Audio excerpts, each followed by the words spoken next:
நாட்டுல எவ்வளவு நல்ல கதைகள் இருக்கு. நீங்க சினிமா எடுக்க வந்தீங்களா, சினிமாக்கு எடுக்க வந்தீங்களா? சினிமா எடுக்க தான் வந்திருக்கோம். இல்லையே, இன்னைக்கு இந்த மாதிரி எங்க நடக்குது? இது எப்போ முடிஞ்சது? இந்த கதையை திருப்பி திருப்பி கொண்டு வந்து இளைஞர் மனதில் எங்க முடிஞ்சிருக்குன்னு சொல்றீங்க? முடியலன்னு சொல்றீங்க. ஏன் நேற்றுக்கு ஆணவ கொலை தான் நடந்திருக்கு, அப்புறம் என்ன முடியலன்றீங்க? ஆணவ கொலைக்கா இந்த படம் கரெக்டா? அப்படி சொல்ல, எங்க முடியலன்னு கேட்டதுக்கு நான் சொல்றேன். ஆணவ கொலைக்கு என்ன தீர்ப்பு கிடைச்சது தெரியுமா உங்களுக்கு? எந்த தீர்ப்பு கிடைக்கலங்க. நான் என்ன சொல்றேன், நீ ஏன் இந்த படத்தை எடுக்கிறேன்னு கேட்குறீங்க, இந்த கதை எடுக்கிறேன்னு கேட்குறீங்களா? இந்த இது இப்போ இல்லை, நீங்கள் தென் மாவட்டம் போய் பாருங்க, இன்னும் நடந்துட்டு தான் இருக்கு. இதே மாதிரி 2 பேர் வந்து படம் எடுத்தாங்க. ஒரு சாதி அமுக்கப்படுது, இன்னும் 2 சாதி ஏற்றப்படுதுன்னு சொல்லி படம் எடுத்து அவங்க வளர்ந்துட்டாங்க. அந்த ஜாதி வளர்ந்து கிடைக்கிட்ட வளரல. புரியுங்களா? அதே மாதிரி உங்களுடைய சுய வளர்ச்சிக்காக அடுத்தவங்களும் உங்க ஜாதியில் இந்த மாதிரி இருக்காங்க. சுய வளர்ச்சின்னு சொல்லாங்க. சுய வளர்ச்சின்னா நான் கமர்ஷியல் படம் எடுத்துக்கலாம் இல்லையா? அது சுய வளர்ச்சினா கமர்ஷியல் படம் எடுத்துருக்காம, எதுக்கு இந்த படத்தை எடுக்கணும்? இது வந்து தன்னை தானே தாழ்த்தி காட்டிக்கிட்டு எவனோ ஒருத்த மேல பழி தூக்கி போட்டுட்டு நம்ம வளர்றதுக்கு. அதே மாதிரி தான் 2 பேர் வந்தாங்க, போட்டல் கம்மியாக. சரி, வேற யாராவது கேள்வி ப்ளீஸ். இங்க பாருங்க, தாழ்த்திலாம் யாரும் சொல்லல. தாழ்த்திலாம் யாரும் சொல்ல, நாளைக்கு நம்மதுன்னு சொல்றோம், நாளைக்கு நம்மதுன்னு சொல்றோம், அவ்வளோதான். இது என்ன தன்னை தாழ்த்திக்கவே இல்லைங்க. வணக்கங்க, நான் கேட்கலையா? நாளை நமது தயாரிப்பாளர் உங்கள் சப்போர்ட்டுக்காக தான் வந்திருக்கேன் இங்கே. இப்போ டைரக்டர் இப்போ தான் டைரக்டர் பேசுவேன்.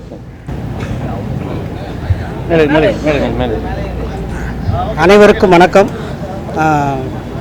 நாளை நமது திரைப்படம் ஸ்ரீ துர்கா கிரியேஷன்ஸ் மூவிஸ், அதாவது ஃபஸ்ட்டு படம்.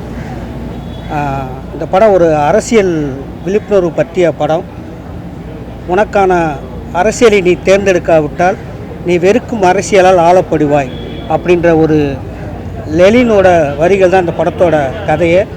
இந்த படத்துக்கு இந்த கதையை எனக்கு இயக்கிறதுக்கு வாய்ப்பு கொடுத்த எங்கள் அண்ணன் தயாரிப்பாளர் ரவீனனுக்கு நன்றியை தெரிவித்துக் கொள்கிறேன். அப்புறம் இந்த படம் இவ்வளோ தூரம் வெளிவரதுக்கு காரணமான தனஞ்சயன் சார் அவர்களுக்கும் சிவா சார் அவர்களுக்கும் நன்றியை தெரிவித்துக் கொள்கிறேன். எல்லோரும் நீங்கள் இந்த படத்துக்கு சப்போர்ட் பண்ணு கேட்குறேன். நன்றி, வணக்கம்.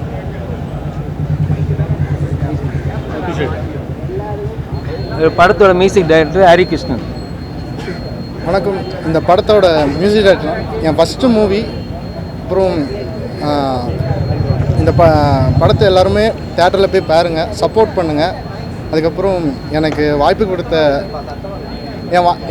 கொடுத்த ப்ரொடியூசர் சாருக்கு நன்றி. என்னை நம்பி கொடுத்தாரு, நான் அந்த பெஸ்ட்டு எனக்கு கொடுத்துருக்கேன். அதுக்கப்புறம் ஆனால் எல்லாருமே மூவியை வந்து தேட்டரில் பண்ணுங்கள், போய் பாருங்கள், சப்போர்ட் பண்ணுங்கள். அவ்வளோ, நன்றி.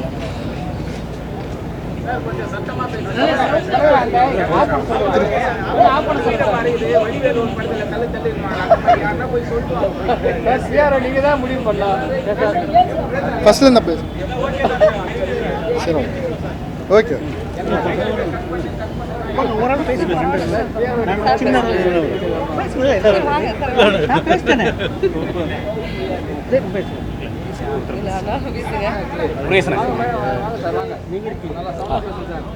எல்லாருக்கும் வணக்கம். ஆமாம், அப்படியா? எல்லாருக்கும் வணக்கம். நான் அந்த படத்தில் பெருமாள்ன்ற கேரக்டரில் நடிச்சிருக்கேன். எனக்கு வாய்ப்பு கொடுத்ததுக்கு கதிரேசன் சாருக்கு ரொம்ப ரொம்ப நன்றி. ஒரு நல்ல படத்தை எடுத்த ப்ரொடியூசருக்கும் எனது மனமார்ந்த நன்றி. இந்த படத்தை பார்த்தீங்க நீங்கள் எல்லாரும். இந்த படம் எப்படி இருக்குன்றது உங்களுக்கு தெரியும். அடுத்த கட்டத்துக்கு இந்த படத்தை எடுத்துக்கொண்டு சேருங்க. தூங்கி ஏந்திரிச்சு படுக்க போகிற வரலையும் ஒவ்வொரு நாளும் ஒவ்வொரு அரசியல் இருக்குது நம்ம நாட்டில். நாம் வாழ்கிற இடத்துல தெருவில் போயிட்டு ஒரு தண்ணி பானை வச்சு தண்ணி ஊற்றினா கூட அதை நீ வைக்கக்கூடாது, நீ ஏன் வைக்கிற அப்படின்னு கேட்குறவங்களாம் இருக்காங்க. நான் இருக்கிற இடத்துல ஒரு மரக்கன்று நட்டேன், அது நீங்கள் வைக்கக்கூடாதுங்க அப்படின்னாங்க. அப்போ தான் தெரியுது ஒவ்வொரு ஏரியாவிலையும் ஒவ்வொரு அரசியல் இருக்குது அப்படின்றது. இந்த படத்தை அடுத்த கட்டத்துக்கு எடுத்துகிட்டு போங்க. இது உங்கள் கையில் தான் இருக்குது. ஊடக பிரமாக்கள் நீங்கள் தான் எங்களை வந்து உருவாக்கணும் அப்படின்னு சொல்லி கேட்டுக்கிறேன். நன்றி, வணக்கம்.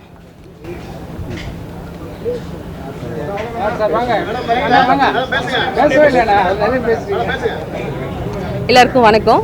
நான் இந்த படத்தில் வந்து இந்துன்ற கேரக்டரில் பண்ணியிருக்கேன். இந்த வாய்ப்பு கொடுத்த எங்கள் டைரக்டர் ரொம்ப நன்றி சொல்கிறேன். ஒரு சின்ன கேரக்டர் பண்ணியிருக்கேன், பட் ஆனால் அது மக்கள் தான் எப்படி இருக்குன்னு சொல்லணும். படத்தை பார்த்துட்டு உங்களோட ரிவ்யூ சொல்லுங்கள். நன்றி. Original name Sonia.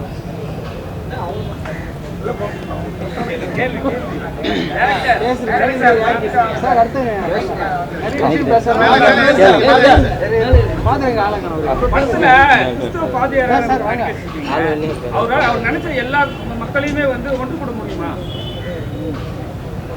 புரியல நீங்கள் கேட்குறது. என்னன்னா நீங்க ஒரு ஸ்டேஜ் போட்டு டான்ஸ் ஆடி வர வைக்கிறீங்க. ஆமாம், அது சாத்தியமா? ஒரு சின்ன முயற்சி தானே. அதாவது நம்ம ஒரு டான்ஸு ஒரு கலை நடக்கிறப்ப மக்கள் தன்னை இயல்பாக கூடுவாங்க இல்லையா, அதுக்காக தான் அந்த கேரக்டர் அந்த ஒரு யோசனை பண்ணி அப்படி ஒரு ஐடியா பண்ணிச்சு. அதுவும் பிடிச்சமான விஜய் சாங்கு அஜித் சாங்கு போட்டால் தன்னை போல் அவங்க ஆட்டத்துக்கு மக்கள் எதை யோசிக்க மாட்டாங்க. சின்ன குழந்தைய போல் வருவாங்க. சின்ன குழந்தை வந்து அதை தேடி அம்மா அப்பாக்கள் வந்துருவாங்க இல்லையா, அந்த பிளானில் தான் கூட்டம் நிற்கிறக்கா அப்படி ஒரு ஐடியா பண்ணார். இப்போ ஆணவ கொலைகள் அதிகமாகிடுச்சு. இப்போ இந்த நேரத்தில் இந்த படத்தை விட்டா ஹிட்டாகவும் சொல்லிட்டு தான் இந்த படத்தை ரிலீஸ் பண்ணுறீங்களா? அப்படிலாம் இல்லை, இந்த படம் எடுத்து நாங்கள் வந்து முன்னாடியே எடுத்துட்டோம். ஆணவ கொலை இப்போ இல்லைங்க, எப்போவுமே காலமாக நடந்துட்டு தான் இருக்குது.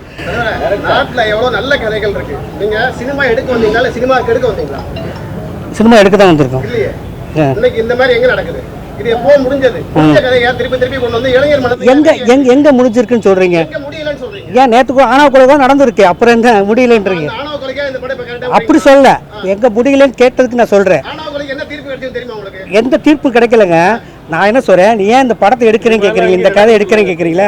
இந்த இது இப்போ இல்லை, நீங்கள் தென் மாவட்டம் போய் பாருங்க, இன்னும் நடந்துட்டு தான் இருக்கு. இதே மாதிரி 2 பேர் வந்து படம் எடுத்தாங்க. ஒரு சாதி அமுக்கப்படுது, இன்னும் 2 சாதி ஏத்தப்படுதுன்னு சொல்லி படம் எடுத்து இன்னைக்கு அவங்க வளர்ந்துட்டாங்க.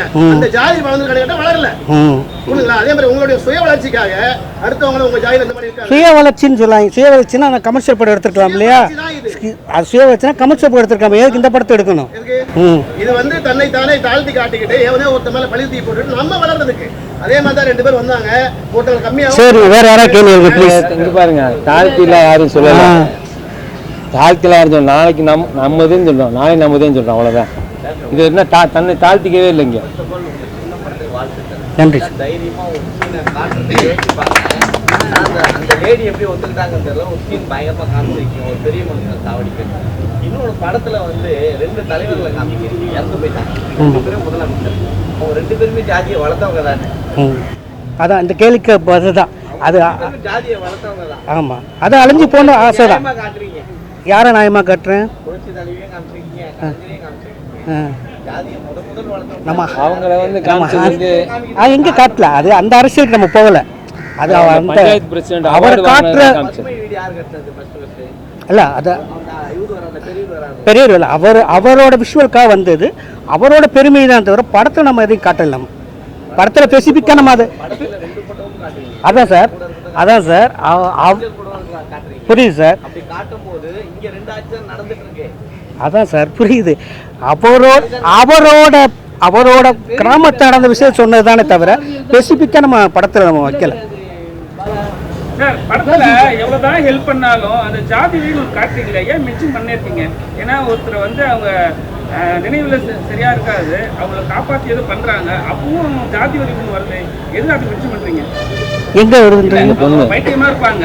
ஆமா, காப்பாத்தினவங்களை வந்து நம்ம எப்பவுமே அதான் கேட்குறீங்களா? புரியுது. என்ன இருக்கு, என்ன அர்த்தம் சொன்னா, நம்மளை எல்லாரும் படங்கள் என்ன பண்ணால் ஆண்கள் தான் ஜாதியை வளர்க்குறதுன்னு சொல்லுவாங்கல்ல. நம்மளை அறியாமலே பெண்கள் மூலியமாக நிறைய ஜாதி கடத்தப்படுது. அது அவங்களுடைய நம்மளை அறியாமலே கடத்தப்படும். பெண்கள் மூலியமாகவே நிறைய ஜாதி கடத்தப்படுது கிராமம். அதை பதிவு பண்ணுறதுக்காக தான் அதை வச்சு, நீ என்ன தான் இது பண்ணாலும் என் கிராமத்தில் ஏன் இப்படி என்னைய குணப்படுத்தின அப்படின்ற ஒரு இதுதான். ஐயோ, அந்த அந்த காவி கடலை பற்றி சூரியன் உதயம் அவரு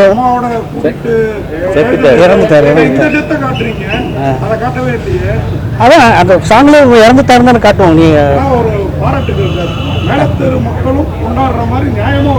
நன்றி sir, thank you sir, thank you. Sir ஒன்று சொன்னார், அது அவரோட ஒப்பீனியன். ஆனால் உண்மையை கரெக்டாக சொல்லியிருக்கீங்க. ஜாதி வரி கண்டிப்பாக இருக்குது, எல்லாத்துலேயும் இருக்குது. ஜாதிக்குள்ளே ஜாதியே சொல்கிறேன், எங்களுக்குள்ளேயே உள்ளுக்குள்ளே பரிமாணங்கள் இருக்குது. சொன்னதை ஆணித்தரமாக சொல்லியிருக்கீங்க, அழுத்தமாக சொல்லியிருக்கீங்க. அந்த பெண் கேரக்டர் ரொம்ப நல்லா பண்ணாங்க. படம் வெற்றி பெற கதை எடுக்கும்போது என்னென்ன பிரச்சனை வருது? ஏன்னா கண்டிப்பாக வந்து நீங்கள் ஒரு கிராமத்தில் போய் எடுத்துருப்பீங்க, அங்கேயே ரெண்டு கம்யூனிட்டி இருப்பாங்க, எந்த பிரச்சனை நடக்கலை. ஆக்சுவலாக அது எடுத்தது சிவகங்கை பக்கத்தில் ஒரு 2 கிராமம். அந்த கிராம மக்கள் ஃபுல் சப்போர்ட் தான் பண்ணாங்க. அதாவது இந்த காலனி பகுதியாக காட்டியிருக்கோம் இல்லையா, அது ஒரிஜினல் காலனி, அந்த மக்களே நடிச்சிருக்காங்க. இது நம்ம மறைமுகமாக அந்த 2 கேஸ்ட் ஆட்கள் சொல்லுவோம் இல்லையா, அதை நடித்தவங்களே ஆப்போசிட் கேஸ்ட்டில் தான் நடிச்சிருப்பாங்க அவங்களாவே. ஸோ அதனால் எங்கள் கிராமங்களில் அந்த மக்கள் அவ்வளோ சப்போர்ட் பண்ணோம்.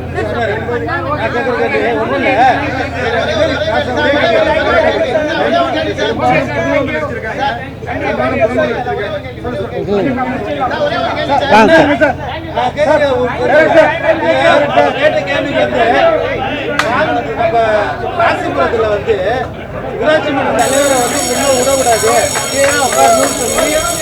நடந்துருக்கு. அதுக்கு நீங்க அதை சொல்ல வேண்டியதா? நீங்க தயங்குறீங்க. ராசிபுரத்தில் நடந்திருக்கு இது மாதிரி ஒரு ஊராட்சி மன்ற தலைவரை சீட்டில் உட்காரக்கூடாதுன்னு சொல்லி அங்கே உள்ளவங்க வந்து தடுத்துருக்காங்க. அவங்கள அடிச்சு ஹாஸ்பிட்டலில் சேர்த்துருக்காங்க. அதை தான் நீங்கள் எடுத்துருக்கீங்க. அதை நீங்கள் சொல்லுங்கள். இது மாதிரி வந்து நீங்கள் இது மாதிரி நடந்திருக்கு, உண்மை சம்பவம் தான் நான் எடுத்தேன் அப்படின்னு நீங்கள் சொல்லுங்கள். இன்னைக்கு நடந்துக்கிட்டு தானே இருக்கு. எல்லா கிராமம் நடந்து தான் இருக்கு. இல்லை, அதை நீங்கள் உண்மையை ஓப்பனாக சொல்லியிருக்கணும். பத்திரிகையாளர்கிட்ட நீங்கள் சொல்லுங்கள். தெரியணும்ல, இது மாதிரி நடந்துகிட்டு இருக்கு. அதான் பெரும்பாலும் புதுமுகம் நடிச்சிருக்காங்க. நல்லா இருக்கு, நல்லா கொஞ்சம் கூட எல்லாம் நல்லா ஒத்துழைப்பு கொடுத்தாங்க, சிறப்பாக ஒத்துழைப்பு கொடுத்தாங்க. சரி, நன்றி, தேங்க்யூ.